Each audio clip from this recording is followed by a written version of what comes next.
नमस्कार दोस्तों, मैं अखिल आपके अपने चैनल जर्नी विद अखिल में आपका हार्दिक स्वागत करता हूं। दोस्तों, हम लोग मैथमेटिक्स का एक लेक्चर सीरीज स्टार्ट करने जा रहे हैं, जिसमें हम लोग कंप्लीट बेसिक्स से लेकर और जितना भी आपका मैथमेटिक्स कॉम्पिटिटिव एग्जाम में पूछा जाता है 6 से लेकर 10 तक का ही ओवरऑल हमको आता है, जैसा आपके मैक्सिमम एग्जाम्स में जो आता है, तो उसका हम एक लेक्चर सीरीज स्टार्ट कर रहे हैं। और इस लेक्चर सीरीज में हम लोग देखिए, हमारा बहुत ही स्कोरिंग सब्जेक्ट भी होता है और बहुत ही इजी सब्जेक्ट भी होता है। लेकिन हम लोग मैथमेटिक्स को क्या लेने लगते हैं कि भाई इसमें प्रैक्टिस तो लगती है भाई, लेकिन हम लोग क्या करते हैं, ट्रिक्स देख लिया, वीडियोस देख लिया, बुक्स देख ली और हम अपने बेसिक पे ध्यान नहीं देते हैं। अगर हम 6 से लेकर 10th तक का बेसिक एक बार अपना कवर कर लें तो आपका कोई भी कॉम्पिटेटिव एग्जाम हो वो आपका निकल जाएगा। देखिए, प्रैक्टिस से आप चीजें, ट्रिक होती क्या है, जब आपने प्रैक्टिस अच्छे से कर ली है कॉन्सेप्ट की, तो आप अपने माइंड में कैलकुलेशन करने लगे और वो माइंड में कैलकुलेशन आपकी क्या बन गई, ट्रिक बन गई। अब हमने तो भाई ऐसे कर लिया कि हमने क्या किया, प्रैक्टिस की, माइंड में कैलकुलेशन की, ट्रिक की और सॉल्व कर दिया। अब दूसरा बंदा क्या करता है, वही चीज कॉपी करता है कि भाई ये ट्रिक लगेगी, हाँ इस ट्रिक को कॉपी करिए और क्वेश्चन हमारे सॉल्व हो गए। कॉन्सेप्ट पे उसने ध्यान ही नहीं दिया। अब क्या हुआ, उस ट्रिक पे बेस क्वेश्चन आया, हमारा हो गया, और उसके बाद जब हल्का सा क्वेश्चन चेंज हुआ तो हम रह गए। तो दिक्कत क्या होती है कि हम लोग अपना कॉन्सेप्ट नहीं मजबूत करते हैं।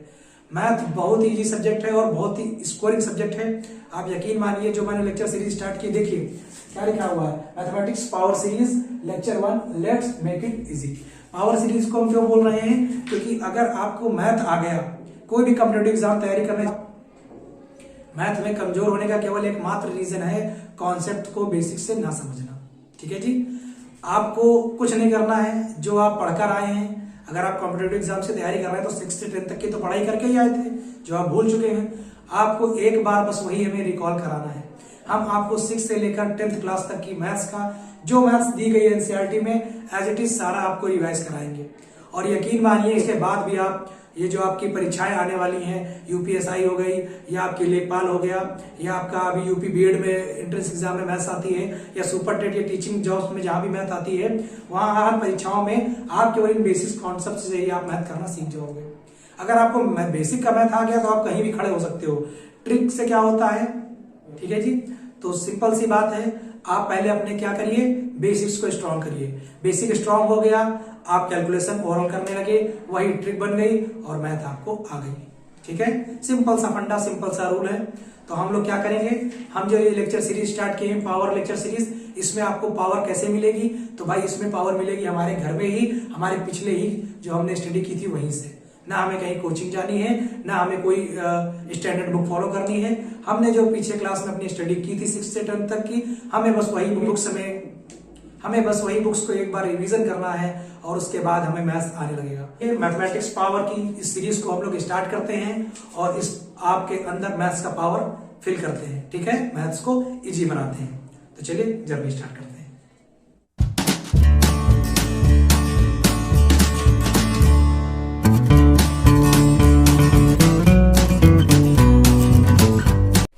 तो लेक्चर सीरीज में पहले लेक्चर में आज हम लोग क्लास 6 की मैथ को देखेंगे।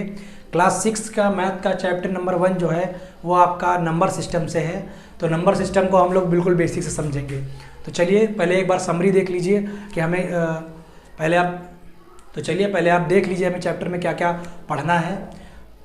ठीक है जी, ये कुछ पॉइंट्स दिए गए हैं जो हम चैप्टर में पढ़ना है। हम एक एक टॉपिक को आपको क्लियर करते चलेंगे और आपको भी कॉपी पेन पर उनको एक बार रफली समझना जरूरी है। ठीक है, तो हम लोग एक एक टॉपिक को बिल्कुल अच्छे से समझेंगे, थोड़ा सा समय देंगे, लेकिन आपको थोड़ा सा समय देने के बाद आपका बेसिक अच्छा हो जाएगा।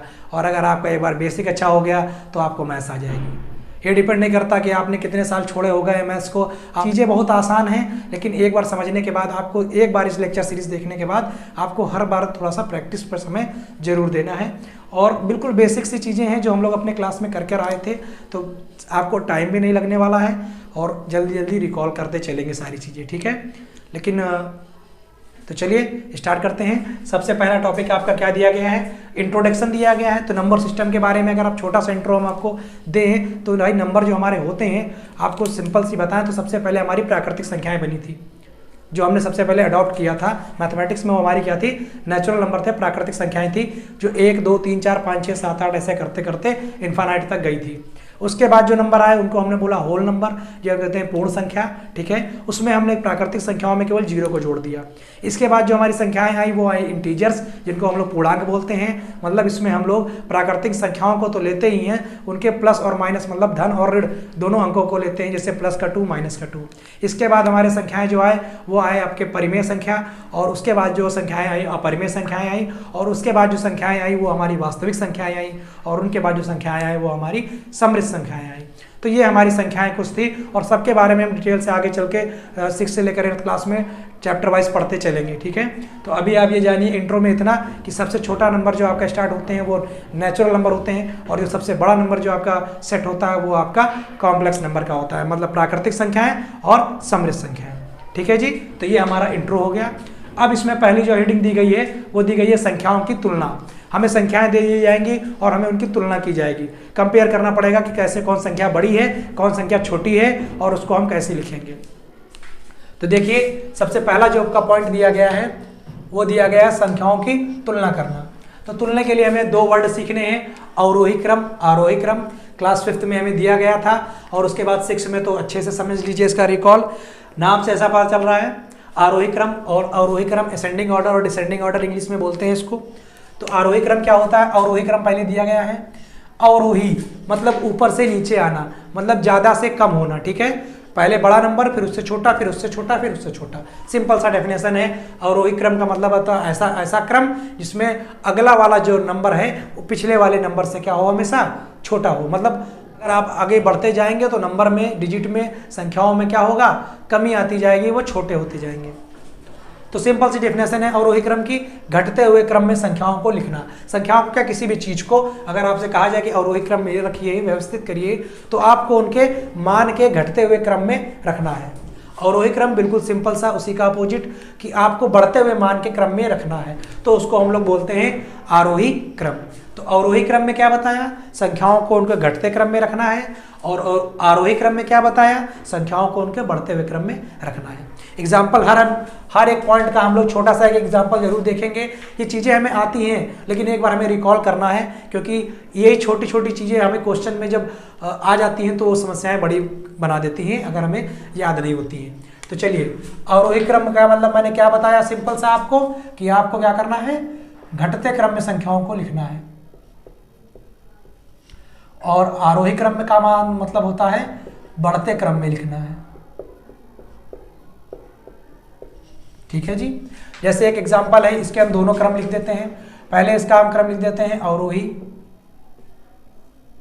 तो अवरोही में मैंने क्या बोला कि घटते हुए क्रम में लिखना है, मतलब सबसे बड़ा नंबर पहले लेना है। इन सब में सबसे बड़ा नंबर कौन सा है, ये है जो 4 डिजिट में है, मतलब 3462। अब इससे छोटा आइए, तो इससे छोटे में 3 डिजिट की बात करेंगे, तो 3 अंकों में 2 संख्याएं पड़ रही हैं, 3 संख्याएं पड़ रही हैं।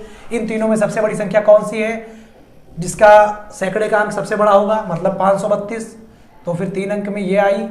इससे छोटी कौन सी है, 324, 121, तो आपको दिख रहा है 324, और उसके बाद कौन सी है 121। अब 3 अंक की बात खत्म हुई, तो उससे छोटी कौन सी आई, ये हमारी आई 24। तो ये होता है अवरोही क्रम। आरोही क्रम जस्ट अपोजिट आपको कर देना है, मतलब आरोही क्रम में आपको सबसे पहले, मतलब आरोही क्रम में सबसे पहले आपको क्या करना है, सबसे छोटा नंबर लेना है, मतलब 24, 24 से बड़ा 121, 121 से बड़ा 324, 324 से बड़ा 532, और 532 से बड़ा 3462, ठीक है जी। तो सिंपल सा एक एग्जाम्पल था और पॉइंट था हमारा। तो हमने इंट्रो कर लिया, हमने संख्याओं की तुलना भी करना सीख लिया आरोही क्रम में और अवरोही क्रम में, ठीक है। बात बहुत छोटी सी है लेकिन ध्यान में रखने वाली चीज है, ठीक है। अवरोही मतलब नीचे आना, आरोही मतलब आगे बढ़ना या ऊपर बढ़ना, ठीक है जी। चलिए आगे देखते हैं।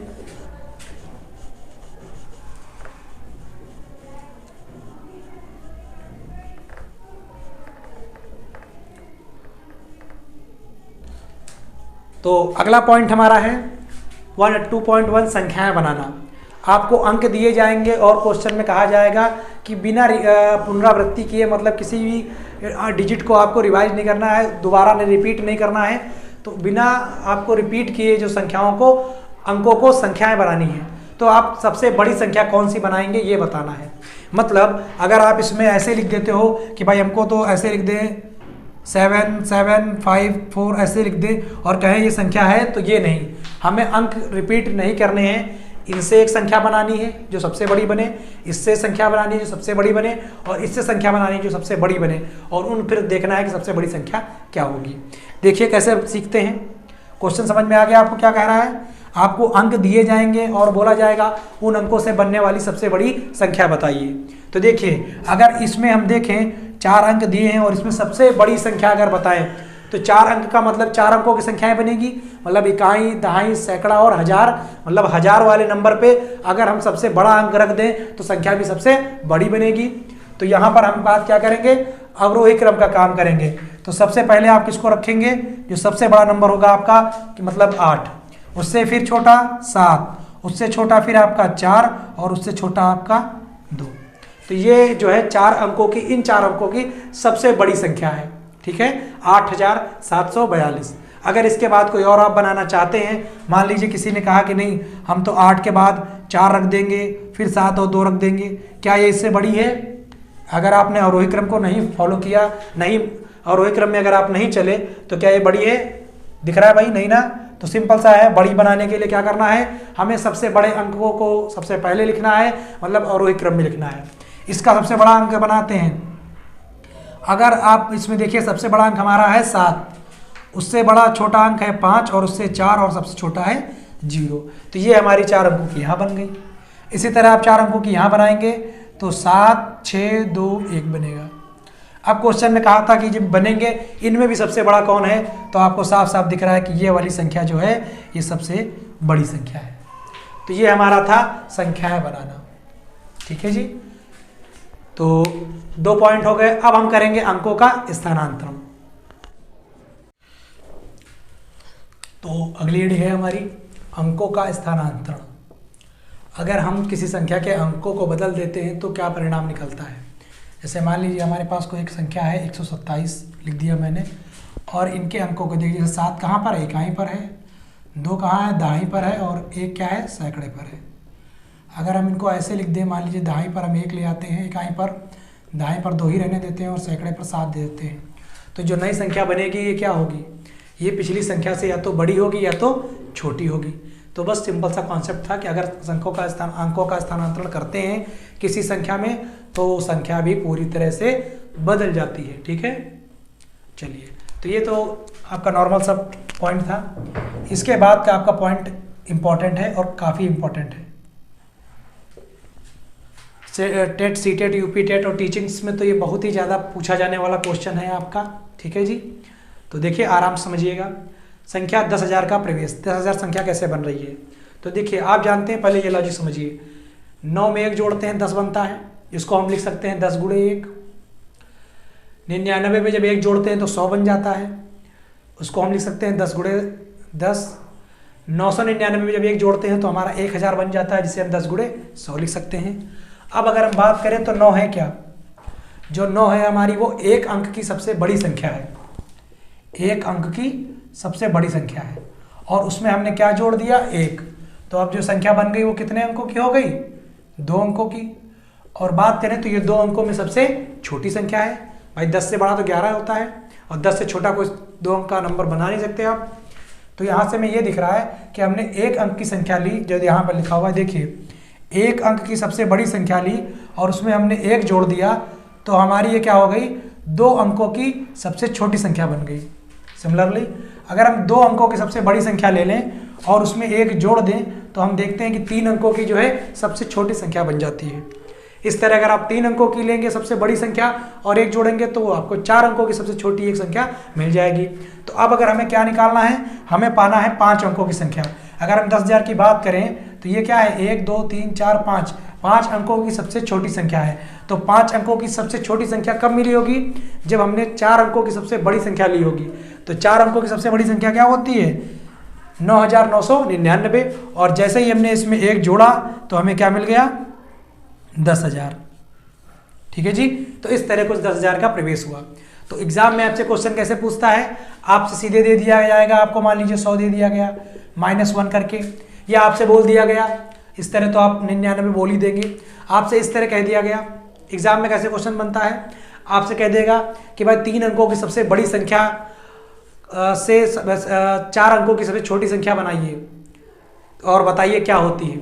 तो आपको सिंपल सा ये जो फार्मूला है ये आपको ध्यान में रखना है। फार्मूला कहाँ से आया ये भी आपने देख लिया है, लॉजिक ये क्या बना है, ठीक है। तो जो सबसे बड़ी संख्या होती है उसमें अंकों की, 2 अंकों की, 3 अंकों की, 4 अंकों की, जब भी उसमें हम एक जोड़ते हैं तो हमें उससे 1 अंक बढ़कर, मतलब अगर 4 अंकों की है तो हमें 5 अंकों की सबसे छोटी संख्या मिलती है। तो ये हमारा बहुत ही इंपॉर्टेंट डिस्कशन था जिसको हमने कहा संख्या 10,000 का प्रवेश।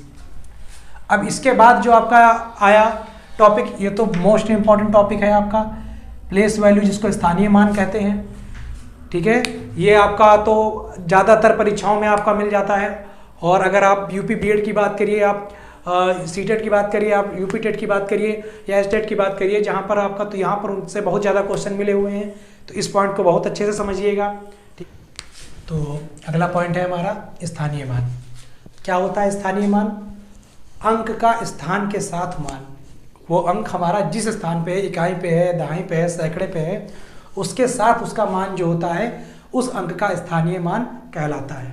जैसे मैंने क्या बोला इसका, मैंने कि अंक का स्थान सहित मान, ठीक है। जैसे अगर हम कहते हैं कि अगर हमारा अंक इकाई पर है तो वो इकाई वाला अंक और उसका मान, इकाई पर अगर हम बात करें कोई संख्या है तो उसमें हम 1 से गुणा करेंगे, क्योंकि इकाई हम यूनिट प्लेस लेते हैं, पहला डिजिट होता है, सिंगल होता है, तो उसमें हम 1 से गुणा करेंगे। अगर हमारा अंक कोई दहाई पर है तो उस अंक में हम दहाई यानी 10 से गुणा करेंगे। अगर हमारा कोई अंक सैकड़े पर है तो उस अंक के साथ हम किससे गुणा करेंगे? 100 से। अगर अंक हमारा 1000 पर है तो उस अंक के साथ हम 1000 से गुणा करेंगे। तो स्थानीय मान का मतलब क्या है? अंक का स्थान सहित मान। अंक में किससे गुणा करना है? जिस स्थान पर वो है। जैसे एक संख्या दी गई है हमें और हमें कहा जा रहा है इसमें प्रत्येक संख्या का स्थानीय मान ज्ञात कीजिए। बहुत ही इंपॉर्टेंट टॉपिक है ये, आराम से समझिएगा। बहुत ही इंपॉर्टेंट टॉपिक है ये, आसान भाषा में बिल्कुल। तो बहुत ही इंपॉर्टेंट टॉपिक रहेगा ये, आराम से समझिएगा। देखिए 4 कहाँ पर है? हमारा इकाई पर है। तो अगर हम 4 का स्थानीय मान निकालना चाहते हैं तो हम किससे गुणा करेंगे? इकाई से, मतलब 1 से, जो आएगा 4। 5 हमारा कहाँ पर है भाई? दहाई पर है। और जब हम दहाई का स्थानीय 5 हमारा कहाँ है? दहाई पर है। तो जब दहाई का हम स्थानीय मान निकालने जाएंगे तो दहाई यानी 10 से गुणा करेंगे। 7 हमारा कहाँ पर है? सैकड़े पर है। तो जब 7 का स्थानीय मान निकालने जाएंगे तो हम सैकड़ा यानी 100 से गुणा करेंगे। और जब हम 2 का निकालने जाएंगे तो अगर हम बात करते हैं तो 2 गुणे किस स्थान पर है? ये 1000वें पर, तो इसमें 1000 से गुणा होगा। ये हो गया 2000। तो इस तरह हमने प्रत्येक संख्या का क्या निकाल लिया? स्थानीय मान निकाल लिया। प्रतियोगी परीक्षाओं में क्वेश्चन कैसे बनते हैं वो भी देख लीजिए।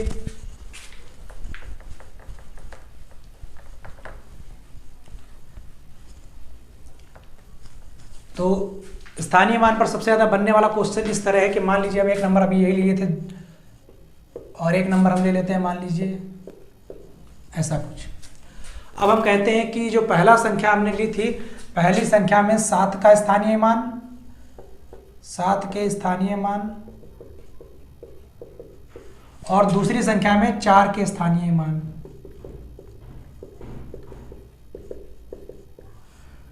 का अंतर समझ रहे हैं ना, मतलब जो बड़ा होगा उससे छोटा घटाना। का अंतर बताइए क्या होगा? ऐसे क्वेश्चन आपसे पूछा जाएगा एग्जाम में। क्या होगा? आपको संख्याएं दी जाएंगी, उनके स्थानीय मान के आधार पर आपसे जोड़ या घटाना कुछ करने को कहेगा। तो अगर हम बात करें इस संख्या में 7 का स्थानीय मान क्या है, तो हम लिखेंगे 7 गुणे जिस स्थान पर वो है। वो किस स्थान पर है? सैकड़े के स्थान पर है, मतलब 100 से गुणा करेंगे जो बनेगा 700। अब यहाँ बात करते हैं हम 4 का निकालते हैं। तो 4 गुणे 4 किस स्थान पर है? 4 भी हमारा 100 के स्थान पर है, तो इसका भी 100 से गुणा बनेगा जो बनेगा 400। अब हम इन दोनों का क्या ले लेते हैं? अंतर। अंतर कहने का मतलब क्या होता है? जो बड़ी संख्या होती है उसमें छोटी संख्या को घटा देना अंतर कहलाता है। तो 700 में से जब आप 400 घटाएंगे तो कितना आंसर आ जाएगा? 300। तो कुछ इस तरह आपके स्थानीय मान पर क्वेश्चन भी बनते हैं। आई होप आपको स्थानीय मान समझ में आ गया होगा। ठीक है जी, चलिए।